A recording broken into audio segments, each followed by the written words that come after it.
नमस्कार दोस्तों। जैसा कि हमने अपने पिछले वीडियो में देखा था कि मां अहिल्या और तुकोजी भाऊजी की मृत्यु के पश्चात किस तरह से होलकर वंश के उत्तराधिकारियों में सत्ता को लेकर आपसी संघर्ष शुरू हो जाता है। वैसे तो तुकोजी राव होलकर अपने जीते जी ही अपने सबसे बड़े बेटे काशीराव को गादी पर बिठाकर ही जाते हैं, परंतु जो उनके अन्य तीन बेटे थे मल्हारभा, विठोजी और यशवंत, इसके खिलाफ अपील करते हैं और वह पुणे के पेशवा के पास जाते हैं। पर यहां पर क्या होता है, जब यह देखते हैं काशीराव और उनके सहयोगी सरदार दौलतराव जी सिंधिया, तो वह उन तीनों के खिलाफ सेना भेजते हैं, उन पर हमला करवाते हैं। और इसी हमले में मल्हारबा, जो कि सत्ता के सबसे प्रबल दावेदार थे, मालवा की सूबेदारी के सबसे प्रबल दावेदार थे, उनकी मृत्यु हो जाती है। अब बचे दो भाई विठोजी और यशवंतराव। वह दोनों वहां से सुरक्षित भागने में कामयाब हो जाते हैं। यहीं मल्हारबा की जो गर्भवती पत्नी थी जीजाबाई, उन्हें गिरफ्तार कर लिया जाता है। यहां यशवंतराव जी की पत्नी लाड़ाबाई एवं उनकी पुत्री भीमाबाई को भी कैद कर लिया जाता है इन सैनिकों के द्वारा। अब इसके बाद जो काशीराव जी थे, वह औपचारिकता निभाने के नाते अपने स्वर्गीय भाई मल्हारबा का अंतिम संस्कार की रस्में निभाते हैं। और उसके कुछ समय के बाद ही जब काशीराव को यह पता चल जाता है कि मल्हारबा की पत्नी जीजाबाई भी अब गर्भवती है, तो अब काशीराव को मल्हारबा की गर्भवती पत्नी से भी खतरा महसूस होने लगता है। और जीजाबाई को भी इस बात का एहसास हो जाता है कि अब काशीराव को यह पता चल चुका है कि मैं गर्भवती हूं, तो वह मेरे लिए खतरा हो सकते हैं। तो वह यहां से जाती है और शरण लेती है वह नाना फडणवीस के पास। दोस्तों, एक और रोचक बात यह है कि नाना फडणवीस तो बेचारे खुद अभी सरदार दौलतराव जी सिंधिया की कैद से छूटे थे। अब नाना साहब का वह पुराना रुतबा और वह पहले जैसी ताकत नहीं बची थी। अब जीजाबाई अपने गर्भ में पल रहे इस बच्चे की रक्षा के लिए, इसकी सुरक्षा के लिए कुछ सैनिकों को इकट्ठा कर लेती है। और सन 1798 में उन्हें एक पुत्र रत्न की प्राप्ति होती है, जिसका नाम रखा जाता है खंडेराव द्वितीय। अब दोस्तों, जब यह खबर सरदार दौलतराव सिंधिया के पास जाती है कि जीजाबाई ने एक पुत्र को जन्म दिया है, तो वह जीजाबाई और उनके पुत्र खंडेराव को असीरगढ़ के किले में कैद करवा लेते हैं। दोस्तों, क्योंकि यहां पर दौलतराव जी सिंधिया इस समय मराठा साम्राज्य के सबसे शक्तिशाली सरदार थे, चाहे वह दिल्ली का मुगल बादशाह ही क्यों ना हो, वह उनकी कृपा से ही गद्दी पर बैठा हुआ था। तो यूं कह सकते हैं कि वह इस समय भारत के सबसे शक्तिशाली शासक थे उस समय। अब सबसे महत्वपूर्ण दूसरी बात यह थी कि एक तरफ तो यह सब चल रहा था, दूसरी तरफ क्या हो रहा था। अब जीवित बचे विठोजी और यशवंतराव जी क्या कर रहे थे। तो दोस्तों, यशवंतराव जी खानदेश की तरफ बढ़ते हैं और यहाँ उनके पास अब कुछ नहीं था, ना तो उनके पास सेना थी, ना ही उनके पास पैसे थे। तब वो क्या करते हैं कि एक गोसाई जो रहता है, उससे वह 5,000 रुपए का कर्जा लेते हैं, जिसकी मदद से वह 100-200 सैनिकों को अपने लिए जुटा लेते हैं। अब वह बढ़ते हैं नागपुर की तरफ। नागपुर की तरफ क्यों? क्योंकि यहां उनसे सहानुभूति रखने वाले श्री राघोजी भोसले रहते थे। शायद नागपुर आना विधाता ने यशवंतराव जी की किस्मत में अच्छे के लिए ही लिखा था, क्योंकि यहां पर उनकी मुलाकात हाल ही में भोपाल के नवाब की सेवा से मुक्त हुए भवानी शंकर खत्री उर्फ बख्शी से होती है। भवानी शंकर एक बड़ा ही चतुर व्यक्ति था। उसे फारसी एवं हिसाब किताब का बहुत अच्छा ज्ञान था। वह आगे चलकर यशवंतराव होलकर जी के उत्थान में एक महत्वपूर्ण भूमिका निभाने वाला था। परंतु दोस्तों, यहां पर भी एक ट्विस्ट है।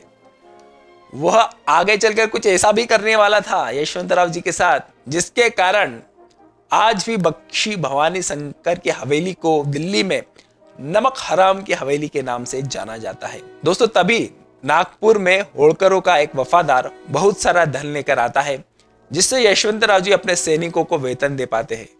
इस बात की खबर जब असुरक्षा की भावना से घिरे हुए परंतु ताकतवर सरदार दौलतराव सिंधिया को लग जाती है, तब वह यशवंतराव की बढ़ती हुई ताकत को रोकने के लिए राघोजी भोसले को आदेश देते हैं कि वह यशवंतराव होळकर को नजरबंद कर ले। दोस्तों, राघोजी भी दौलतराव की सत्ता की ताकत को समझते हैं और वह यशवंतराव जी को नजरबंद कर लेते हैं। अब यहाँ नजरबंदी के दौरान ही यशवंतराव जी को अपने गुप्तचरों से यह खबर मिलती है कि दौलतराव सिंधिया की सेनाएं यहाँ नागपुर में आ रही है, उनकी गिरफ्तारी लेने आ रही है। यह जानकारी मिलने पर ही यशवंतराव भवानी शंकर बख्शी के साथ यहाँ से भागने की योजना बनाते हैं। दोस्तों, पर इस किले की दीवारें जो थी वह 11-11 फीट ऊंची दीवारें थी, पर फिर भी यशवंतराव जी बड़ी चालाकी से यहाँ से भागने में कामयाब हो जाते हैं। यह इतिहास की एक बहुत बड़ी घटना है और बख्शी भवानी शंकर भी उनके साथ रवाना हो जाते हैं, यहाँ से भाग जाते हैं। अब इन दोनों के भागने की खबर चारों तरफ आग की तरफ फैल जाती है। काशीराव सिंधिया हो चाहे रघुजी भोसले हो, इन तीनों की सेनाएं इनको ढूंढ रही थी, क्योंकि इन दोनों ने बहुत ही बहादुरी का काम किया था कि कड़ी सुरक्षा में से भी ये भाग निकले थे। अब दोस्तों, अभी तो मुसीबत आना चालू ही हुई थी। अभी इन दोनों के पास कुछ नहीं था, इन्हें चिवड़ा, चना और प्याज खाकर ही दिन काटने पड़े थे। और 2 बार तो ऐसा हुआ था कि यशवंतराव जी लगभग पकड़े ही गए थे दुश्मनों के सैनिकों के द्वारा, परंतु अपने चालाक साथी एवं सेवक भवानी शंकर खत्री ने उन्हें बचा लिया था। पहली बार क्या हुआ था कि एक जगह पर यशवंतराव जी की कद काठी और चेहरा मोहरा देखकर लोगों को यह शक हो जाता है कि यह वही भागे हुए राजकुमार है, पर तभी भवानी शंकर बख्शी आकर यशवंतराव को ऐसे डांटने का नाटक करते हैं कि मानो वह उनका नौकर हो। यह देखकर लोगों का शक दूर हो जाता है। वह समझते ये तो इनका नौकर होगा, ये कहाँ राजकुमार होगा, ऐसी डांट थोड़ी खाता राजकुमार होता तो।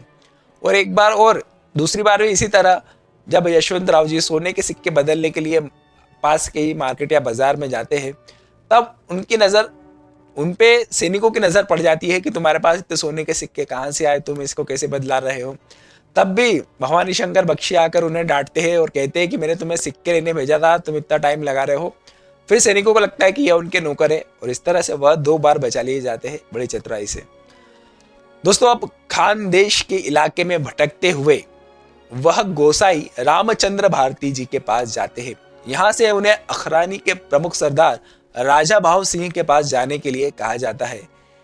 इस जगह उनकी मुलाकात झुंझर नाइक से होती है, जो कि उनके साथ मिलकर आसपास के इलाकों से पैसे की उगाही करता है। यह इलाका घने जंगलों से घिरा हुआ था। यहाँ से उत्तर की ओर बढ़ते हुए भवानी शंकर और यशवंतराव जी की सेनाएं भूसावल, बुरहानपुर और फिर खंडवा के क्षेत्र में जाती है, जो कि काशीराव जी की जागीर थी। यहाँ पर भी वह प्लंडर करते हैं और पैसों की उगाही करते हैं। दोस्तों, क्योंकि अब यशवंतराव जी के पास भील और पेंढारियों की इतनी सारी सेनाएं इकट्ठा हो जाती है कि वह मालवा की तरफ कूच करने के बारे में सोचने लगते हैं, योजना बनाने लगते हैं। वहीं दूसरी ओर पेशवा बाजीराव द्वितीय को भी वह पत्र लिख रहे होते हैं कि मेरे स्वर्गवासी भाई मल्हार बाग के पुत्र खंडेराव द्वितीय को सूबेदारी का पद दे दो, मुझे मत दो, उसे दो और मुझे उसका प्रतिनिधि बना दो, रिजेंट बना दो। परंतु पेशवा बाजीराव यहाँ पर उनकी बातों पे ध्यान नहीं दे रहे थे, उन्हें गंभीरता से नहीं ले रहे थे। यहाँ पर यशवंतराव जी अपने सैनिकों के साथ मराठों की फेमस जो युद्ध नीति थी, जिसे गमीनी कावा कहते थे, उसके द्वारा ज्यादा से ज्यादा हिस्सों पर अपना प्रभाव फैला रहे थे। अब वह सैनिकों के साथ साथ खानदेश, जो उनके सैनिक थे, उनके साथ खानदेश से निमाड़ और निमाड़ से मालवा की पुरातन राजधानी मांडू के पास स्थित धर्मपुरी पहुंच जाते हैं। यहाँ पर धार के सरदार आनंद राव पवार जी भी अपने दीवान रंग राव के विद्रोह को दबाने के लिए यशवंतराव जी से मदद मांगते हैं। दोस्तों, यह एक बहुत बड़ी अच्छी घटना होती है, क्योंकि यशवंतराव जी अभी पैसों की तंगी से जूझ रहे थे। उनके पास पैसों की बहुत कमी थी, क्योंकि उनको अभी सेना इकट्ठा करनी थी, अपनी ताकत बढ़ानी थी, अपना होलकरों की जो खानदानी सत्ता थी उसे वापस लेने के लिए। परंतु अब हो क्या रहा था कि ये जो पवार सरदार थे धार के, इनका जो दीवान था रंगराव, वह उनके खिलाफ विद्रोह कर देता है और जिसके खिलाफ वह सहायता मांगते हैं यशवंतराव से और उन्हें 1 लाख रुपए देने का वादा करते हैं इस मदद के बदले। तो यह यशवंतराव जी के लिए एक बहुत अच्छी मदद साबित हो सकती थी। तो यशवंतराव जी सफलतापूर्वक आनंद राव पवार जी की मदद करते हैं और इसके बाद यशवंतराव जी इंदौर के पास स्थित एक धनाढ्य गांव है देपालपुर नाम का, वहां पर जाते हैं और यहाँ पर इनको बहुत सारा धन प्राप्त होता है। दोस्तों अब यहाँ से यशवंतराव जी जाते हैं उज्जैन की तरफ, और क्योंकि यह क्षेत्र दौलतराव सिंधिया के प्रभाव में आता था तो यहाँ पर खतरा इनके लिए काफी ज्यादा था। फिर यह यहाँ से तराना गांव पहुंचते हैं, जो कि माँ अहिल्याबाई होळकर जी के दामाद यानी कि मुक्ताबाई जी के पति यशवंतराव फणसे की जागीर में आता था। अब यहाँ से उनकी सेनाएं मीर खान उर्फ अमीर खान और गफूर खान जैसे पठान पिंडारी भी जुड़ जाते हैं, और भोपाल के नवाब के रिश्तेदार मुरीद मोहम्मद खान भी यशवंतराव जी के साथ हो लेते हैं। फिर यहाँ से यशवंतराव जी नर्मदा की तरफ बढ़ते हैं और यहाँ पर उनका मुकाबला काशीराव और सिंधिया के सेनापति डंडरनेक के साथ होता है। दोस्तों डंडरनेक, जिसकी चर्चा हमने माँ अहिल्या वाले वीडियो में भी करी थी, यह एक फ्रांसीसी सैनिक था। तो दोस्तों जब यहाँ पर यशवंतराव जी की सेनाएं और डंडरनेक की सेनाओं के बीच में युद्ध होता है तो इस युद्ध में डंडरनेक की सेनाओं की हार होती है, और फिर यशवंतराव जी खरगोन के पास स्थित कसरावत से पुनः होलकरों की राजधानी यानी कि महेश्वर पहुंच जाते हैं, जिसे मां अहिल्या ने बसाया था। अब यहाँ पर यशवंतराव जी पहुंच तो जाते हैं, पर वह किस हक से शासन चलाए?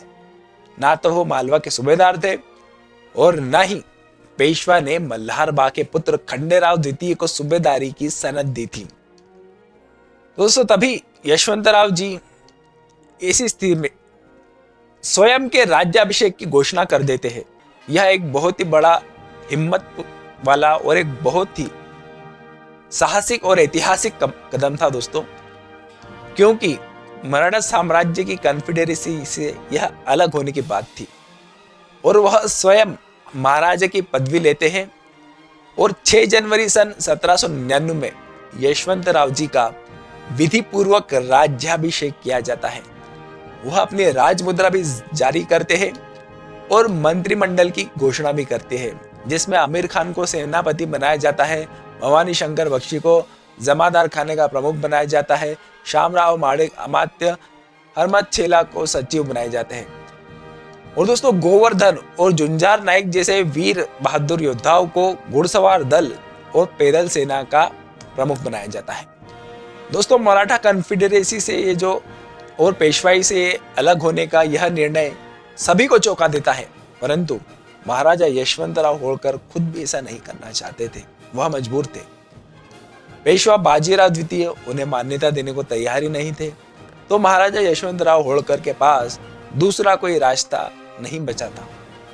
दोस्तों यहाँ पर धार के सरदार की पत्नी उन्हें बधाई देने आती है, और अब महाराजा यशवंतराव होळकर जी के पास 8000 ट्रूपर और 15000 इन्फेंट्री की सेना इकट्ठा हो जाती है। और दोस्तों वहीं अभी अभी हार का स्वाद चख चुका सेनापति डंडरनेक हिम्मत नहीं आ रहा था, वह पुनः सेना को जोड़कर हमले की तैयारी में जुट जाता है, और उसने मालवा के पठार के ऊपर चढ़ने वाले जो 2 प्रमुख रास्ते थे, जाम घाट वाला और सिमरोल घाट वाला, दोनों पर ही कब्जा कर लिया था, दोनों की ही नाकेबंदी उसने कर दी थी। अब दोस्तों आगे क्या हुआ जानेंगे हमारे नेक्स्ट वीडियो में, कि किस तरह से महाराजा यशवंतराव होळकर के भाई विठो जी की निर्ममता से हत्या कर दी जाती है। दोस्तों तब तक के लिए बने रहिएगा हमारे चैनल मालवा डायरी हिस्ट्री के साथ। वीडियो पूरा देखने के लिए आपका बहुत बहुत धन्यवाद।